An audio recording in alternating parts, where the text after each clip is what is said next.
Hi everyone, Sandman here. This video is brought to you by a donation from Mr. Anonymous, and here's what he's got to say. Hi Sandman, being put at the top of the Homeland Security watch list means your words are a danger to the dark side, but a guiding light to those who seek the truth. Just as William Cooper was put at number 1 on Bill Clinton's most dangerous radio host list, which Cooper himself said was an honor.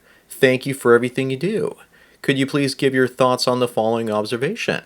I'm noticing in today's world the following, that fathers and boyfriends can be seen as weak and not taking control. I hear females say that they wish men could take more control.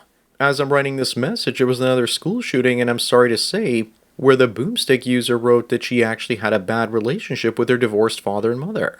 She stated that her father was a drunk and she got her weapons through lies and manipulation, and my father's stupidity. Lastly, I myself once was traditionally married. And my wife left saying there was no reason for the divorce. She just wanted to leave and took half of my family wealth, of which I estimated approximately 90% was earned through my employment, and which I acknowledge was legally permissible. So here's a question. How can men take control when the legal system takes men's control away? And just to be clear on this question, I feel that the father of the household who works to provide the necessities for his family lost the command and direction of his personal effects. Because a wife today knows any of her disagreements will be supported in court, giving her the lawful right to disagree with her, giving reason, and to leave the relationship with half, regardless of the husband's reasoning in regards to the welfare of the family. And so this potential loss of half a man's effort tends to either make his will bend, becoming weak and compromising to save the family, or he gets divorced and becomes financially weaker. Sane man, I appreciate your evaluation of this topic, even when it goes against my feelings towards the subject. Thanks for your time. Well, Mr. Anonymous, thanks for the donation as well as the topic. Why am I not surprised that the female shooter, Natalie Rapnoe, blamed her father trying to hold him accountable and not herself? As for men taking control over themselves, their families, and society in general, you can't be a strong man and have authority over your family because women punish strength yet paradoxically want strong men. It's a game that the strong men can't win, so they just walk away from the game entirely. Hence the popularity of going your own way. We are literally taking our balls and going home. The problem is the men's rights activists have been trying to change things forever, and have no real results to show for it except awareness. You also don't try and change a system from the inside. Instead, you create a better parallel system and watch everyone embrace it. This is where we need a new social contract. Something that looks like it's out of the Victorian period with technology instead of a wife. The current one was where you find a partner in your 20s, buy a house in your late 20s and early 30s, and start having kids in your mid-30s. This social contract is now broken because the economics and sexual marketplace no longer function. People can't afford housing.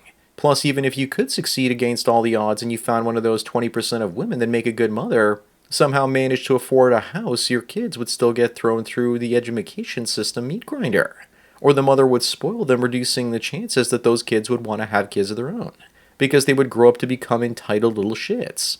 Men have to control their money, reproduction, sexual release, and children's education if they want to succeed.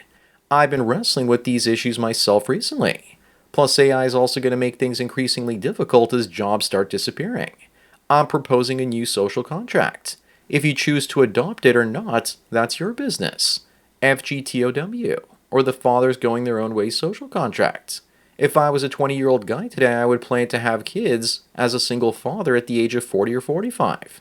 That would give me another 20 to 25 years to build up enough assets to pay for surrogacy, a home, and possibly even retire at the age of 45, and become a stay-home dad, getting the kids away from the school system. As men, we have the luxury of time.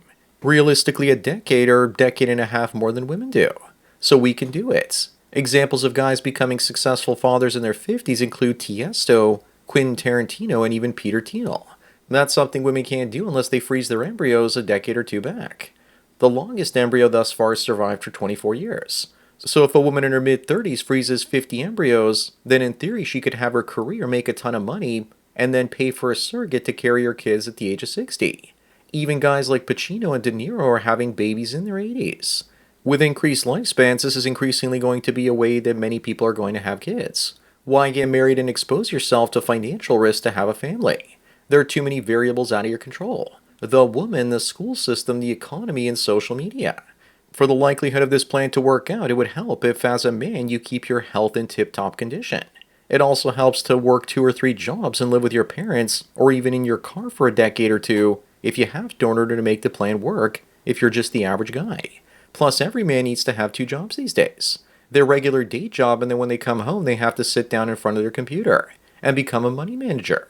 We are in a transitionary phase in history. We haven't figured out our reproductive and social contract, and way back in the past, guys in their 30s and 40s would marry women in their teens and early 20s because it took them a couple of decades to become successfully financially established.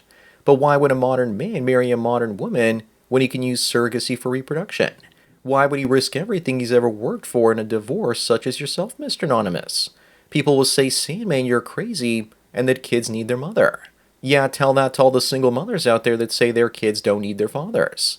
The literature proves that kids raised by single fathers have life outcomes that are as good as or almost as good as those raised by 2 parents. People will also say what I'm proposing goes against nature. So does marriage, where you have a metaphorical sword of Damocles of divorce hanging over your head at all times, ready to fall on you because she got bored. Exactly like what happened to you, Mr. Anonymous. If I live my life according to my plan and promote others to do the same, it might just catch on, and the soy society or civilization adopting it will flourish, while the gynocentric one continues to collapse. Men shouldn't try and control the blue-pilled simp civilization. Instead, we need to build our own. It starts firstly by building a different type of family structure minus the wife, and where the man has authority.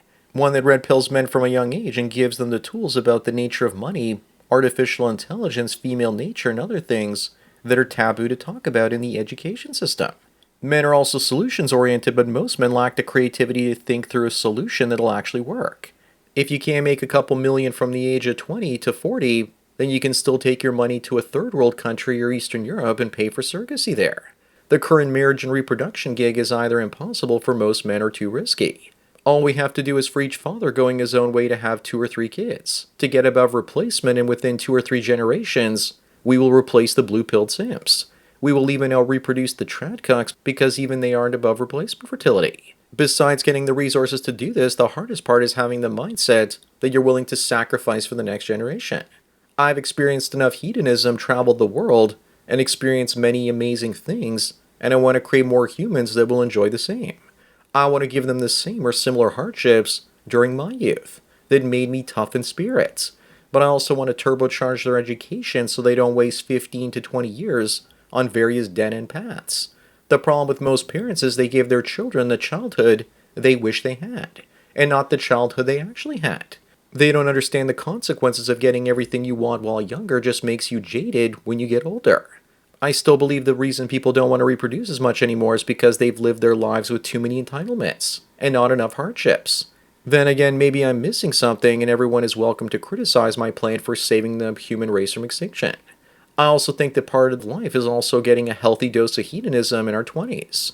That's why I think that lover bots are going to be crucial for many men to get more sex than they can handle before they turn 45. Part of dealing with male sexual thirst is finding outlets that quench that thirst as completely as possible. Once the novelties of life get used up, then all that remains are responsibilities.